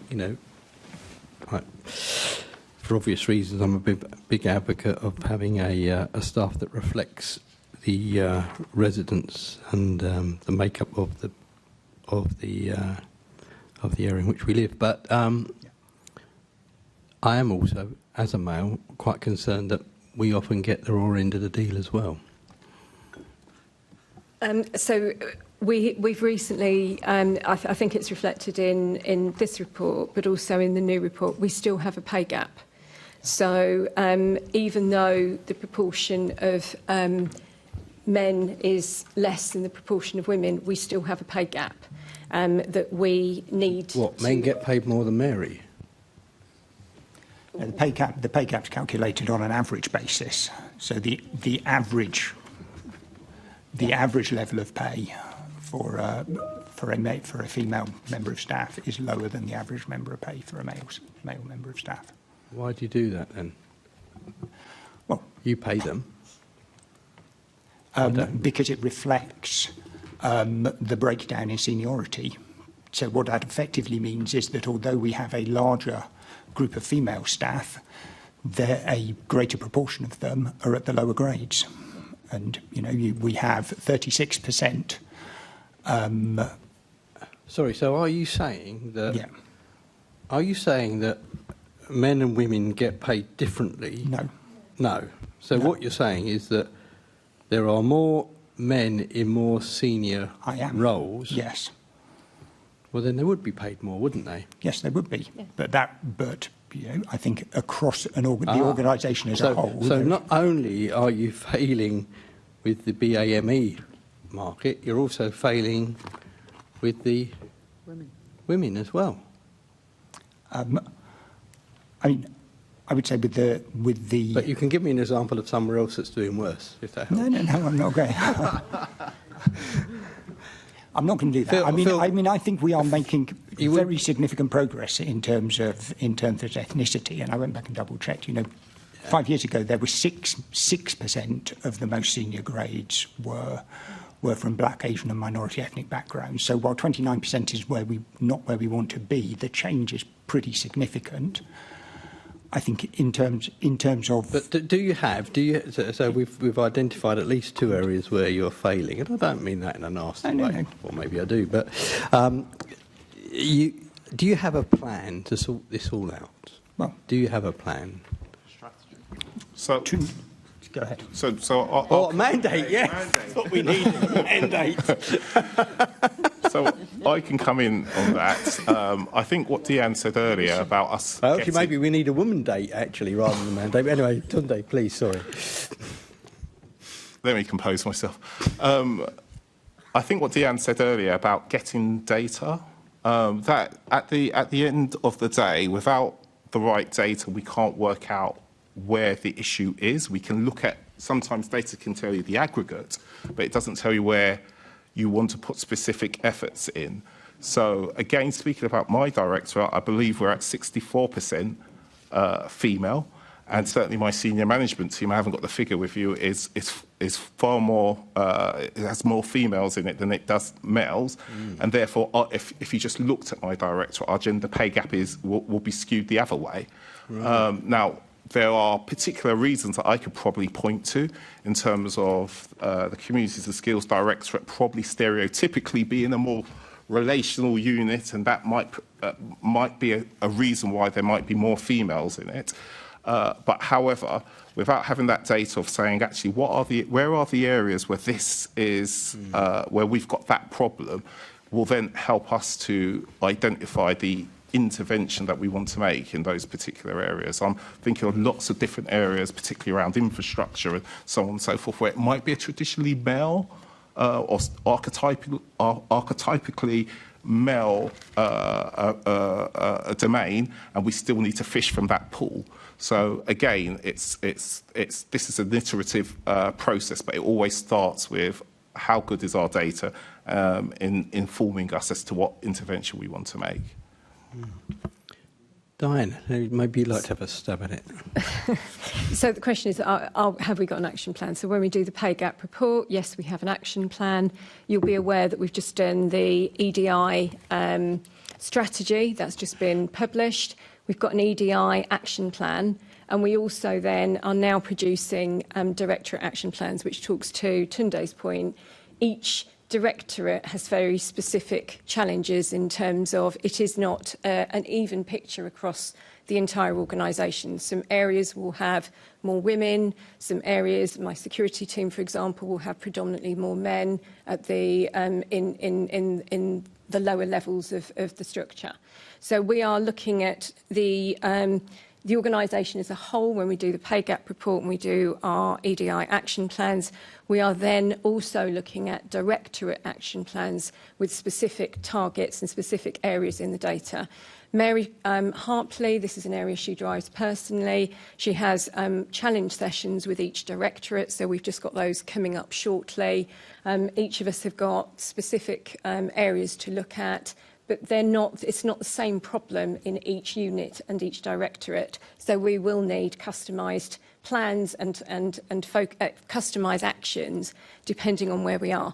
Tunde's talked to a few of those. There might be areas where they're traditionally hard to recruit. We may be looking at aspiring high. We may be looking at sponsorship. We may be looking at developing. We may be looking at improving the recruitment offer. That is another piece of work that we're doing. We're looking at the resourcing team to make sure that it's easy to apply to our organisation and that we are encouraging people from diverse backgrounds to be able to apply. So it's Mary's fault. So it's Mary's fault, then, is what you're saying? Well, the only additional point I would make is that, while, we've acknowledged that there continues to be a gender pay gap, and so we aren't where we want to be. This is something that over a long period of time, as with the ethnicity pay gap and as with representation from Black, Asian and minority ethnic, we've been chipping away at it, and that pay gap has dropped from 9% back in 2017 back to just over 2% in the data that was published last year. I think it's risen a tiny bit since then. So we keep working on this. Pay gaps move around a little, are never completely stable. But because we care about these things, the direction of travel has consistently been downwards. So I'm going to finish now, Chair, but just one last question.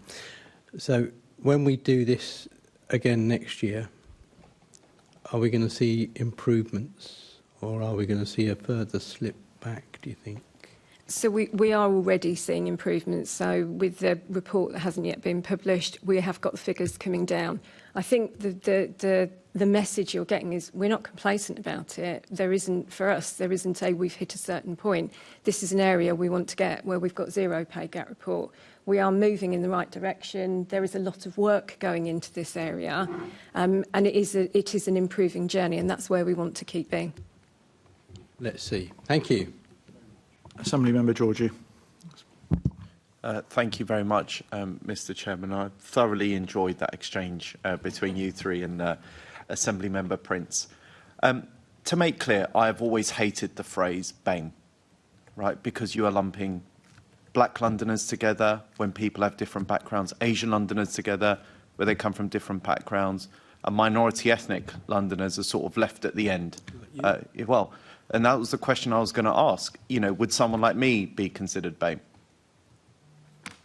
He's definitely a minority. Bill, I'm trying to understand the definition in your eyes as to how it's classified. It's how you classify yourself, actually. So when we don't classify people. When you are applying to an organisation, you fill in your own diversity data. We as an organisation don't fill that in for you. So of the three of us, we will all have filled in our own data. So yes, it will be up to you to classify yourself in terms of what your status is. And there is also prefer not to say if you don't want to classify yourself at all. So in that case, could a member of the public get a job at the GLA, trace their lineage back to the Doomsday Book, and then say, I count as BAME? Yeah, I might go back to Norman. Is that correct? In theory. In theory. Yes, ethnicity is about how you identify. So it's not race. We all know that. So in theory, if someone identifies with a particular ethnicity and has their own sense that's where they come from, then we will respect that if they tick that in the box when they join or within the staff survey. I'm sorry. So just to make it crystal clear, somebody, Assembly Member Prince perhaps, if he ever decided to change careers, could come along to a job, self-identify whichever way he wants, and then it would count within the BAME figures as an additional employment. Is that correct? If Assembly Member Prince believed himself to be an ethnic minority and ticked that, so then we would respect his view. I mean, I have a member of staff who might present as looking white English, but they are from an ethnic minority. They're Jewish. That's an ethnic minority because it's about identity. So they will therefore tick, or they could tick ethnic minority, and they will be counted as such, yes. That's fascinating. Thank you so much. I've enjoyed that exchange. Thank you, Chair. Sorry, just to follow up on that specific point, because I think it's the same with any organisation in terms of you would allow the individual to tick the box that they feel is most appropriate to them in the same way that they would fill in the rest of the forms by themselves under their own volition. In terms of the other categories, so just to be clear though, if you're a white other, there is a specific category for white other, so not white British or and so that would be not categorised within the BAME categories. Is that right? Yeah. Okay. Right. Move on to Assembly Member Best. Chair, I think you missed the point that you can categorise yourself however you like. So if someone doesn't want to be white other, they can be whatever they want. I think that's what we. That's standard practice. Then. Yeah, but you can just be whatever you like. I think that's what we just established. And I think the point being made is, as Assembly Member Georgiou said, why a lot of us, myself included, and him, have a problem with the phrase BAME and this lumping together of a category of people that have very different experiences throughout their life. And with that said, I want to revert back to this. The workforce concern around male versus female hires, and it's something I've raised every single year, and our female population of staff continues to grow. But I think it's something, and I don't mind that, because my philosophy, and I hope this is anyone's philosophy, is the best person for the job should do the job, and above anything else, above all the questions we asked to do today, that is what matters to Londoners. The best person doing the job should do the job. But when we look at this, I think it's how it reframes your vision, right? When we look at how, for example, white working class boys in London are underperforming in almost every category of education, physical health, mental health, yet that is not a category we would look to promote or say give opportunity to. I think that's where there's some rethinking. And I think especially in terms of looking at educational background, class background, that for me essentially is much more important. And I think it's a point that we've missed. And as we have paid no attention to the dwindling number of men in the GLA workforce, I'm sure men overall can take it, but it's still something that I think lays the point clear. Why don't we care about that, especially when you look at performance of, for example, a group like white working class boys across London? I'll come in really probably as the first starting point. We are in the staff survey, that's just, I think in the last two staff surveys, but certainly in the last staff survey, we're looking at social mobility and the background of people. It's always been there's always been strong debate as how you measure that, but there are some questions that we ask around, are you the first to go to university in your family? Were you on free school meals at a certain age? What was the occupation of your parents? In order to start capturing better data on people's backgrounds, and then you can cross-reference that to whether they are from an ethnic minority or, I hesitate to use the word BAME, but from an ethnic minority. Black and Asian are also included in that category, and so on and so forth. Have we got a space to improve that? Absolutely. Certainly, one of my colleagues is looking at starting a social mobility staff network as well, because the points that you brought up, Assembly Member Best, are absolutely correct. And certainly when I worked in the civil service, we were looking at the underperformance of white working class boys and thinking what additionality do we need to bring to that. So I think that's a fair challenge, and I'm sure that we can put more focus on how we can improve social mobility and the intersection of it in terms of different ethnicities. Thanks. And just on that particular point, just expanding on that, we've signed up to the Care Leaver Covenant, and how has that changed in terms of how we recruit and how we measure care leavers who are now in employment with us?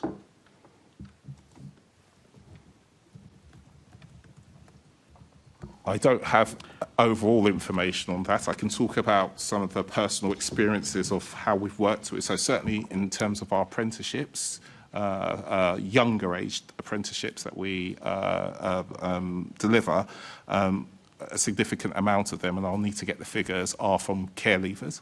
One of the things I signed off recently was putting in additional support in terms of supporting them to be job ready and to be able to thrive in the workplace.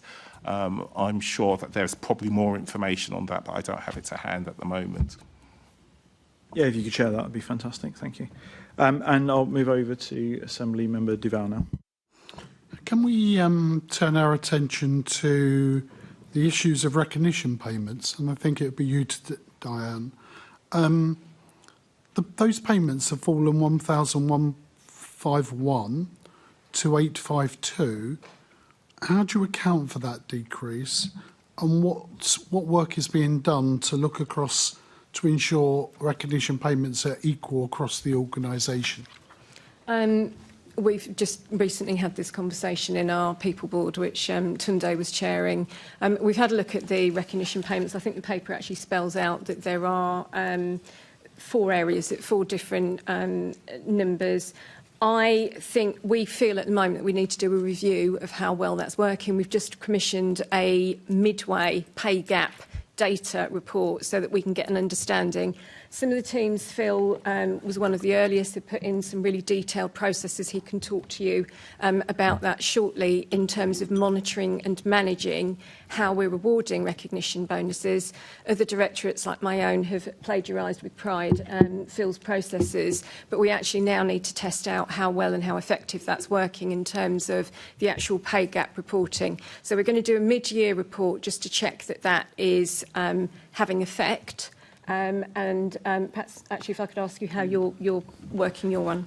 And we took action a couple of years ago now because it became very aware to me that whether an individual was getting a recognition payment or not was just as much down to whether their manager was the kind of person who was aware of the system and fancied putting someone forward for it, as it was whether they were really deserving of the payment or not, if that makes sense.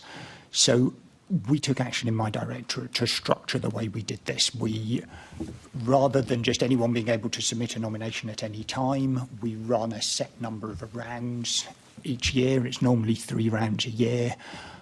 We open it up to anyone who can make a nomination. It doesn't just have to be the individual's line manager. And we communicate the fact that we are doing that widely across the directorate, so everyone knows that the possibility is there. And then once the nominations come through, we scrutinise and moderate them very carefully in terms of split between the different units within the directorate, split between the different grades, so they're not all going to people in the most senior roles, for example, who might be most visible in terms of the work that they do. And also the split between the different levels of payment to make sure that we're using them, we're getting a good spread across those.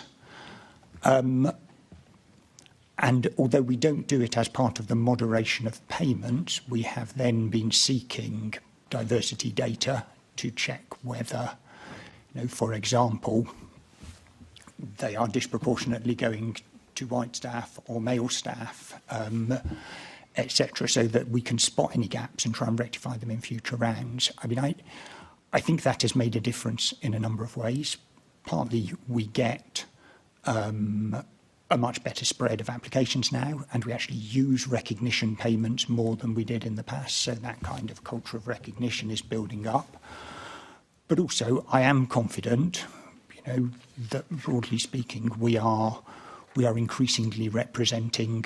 We are representing, you know, the directorate as it's set up. And I mean, just for one example, I asked for the data on the last round of payments. You know, when the nominations came in, we were at 32% of the nominations being made for Black, Asian and minority ethnic staff. I only got this information after the payments had been made, because you can't look at individual nominations on account of their ethnicity. But through the moderation process, where we then really looked at whether we felt that, you know, how they looked against each other and where the rewards really needed to go, by the time we made the awards, we were up to 40% who were from ethnic minority backgrounds, so actually a little bit above the level in my directorate, but consistent with the organisation as a whole. So I think those processes are making a difference, but practice across the organisation is still very, very different. So, I mean, I'm hopeful that we can pick up some of what's working in my area and roll it out more widely, and I know people are trying to put those arrangements in place. Okay, thank you. Let's turn our attention to some of the equal group recommendations remain not in place 3 years after the review. Which recommendations have stalled and why, and when will they be implemented? So there's some recommendations that were linked to the Job Families project. So we haven't finalised Job Families, so that has been rolled out into where we are with Job Families. I think there were 2 or 3 that we are just reviewing in terms of whether or not we want to break that down further. So, for example, yes, all directorates have an EDI action plan. We are debating whether or not there is value in still having a unit action plan on top of the directorate action plan, on top of the corporate action plan. So I think there is some that we felt that there wasn't necessarily as much value in going into that level of granular detail that we could pick it up in the directorate action plan. So Job Families will pick up that one, and there are some that we just need to make sure that as I said, we are reviewing whether or not that action is still appropriate. But what we have done is we have published the new EDI strategy and the new EDI action plan, which should be replacing this format that we've got in the workforce report. So that's the way we'll pick it up going forward. Okay, thank you. Chair, I've got 3 other questions, but in light of where we are this afternoon, can we submit them as written? There may well be additional questions from around the committee that could be written as well, and we could pass them on to the officers to respond to. Absolutely happy to do that. Yeah. Okay. Question for myself in relation to Newham residents. So we've seen an increase in the number of residents from this local borough here in Newham, but the appointments have dropped. So what lessons are we learning from that disparity between the increase in numbers of applications but less people being actually recruited? So we are complying with our planning responsibilities. So we do make sure that all of our roles are promoted to Newham residents. There were 8 that were successfully appointed over this period. It is ultimately down to getting the right person and for each role. So we are fulfilling our commitment in terms of the planning permission, but ultimately we do need to make sure that we get the right person for the role, and so it is an open competition. Okay. I've got some follow-ups from Assemblymember Best. Just one, and it's obviously with this agreement, I know it probably felt easy to agree to it, but it's always stuck out to me as completely wrong that we are London's government and any sort of promotion should be given to any individual from one borough to the other. But I think looking at the statistics of the fact that applications are rising, those employed is falling. I mean, is there any negotiation with the council to drop this arrangement or to negotiate? Because I think the whole thing is clearly not working for the purpose of getting more Newham residents in position anyway. Shall we just drop the whole thing? So it's not my decision to drop the whole thing, but ultimately we do have regular reviews with Newham on our planning requirements and our planning conditions. We've got through, there is a team that are liaising very closely.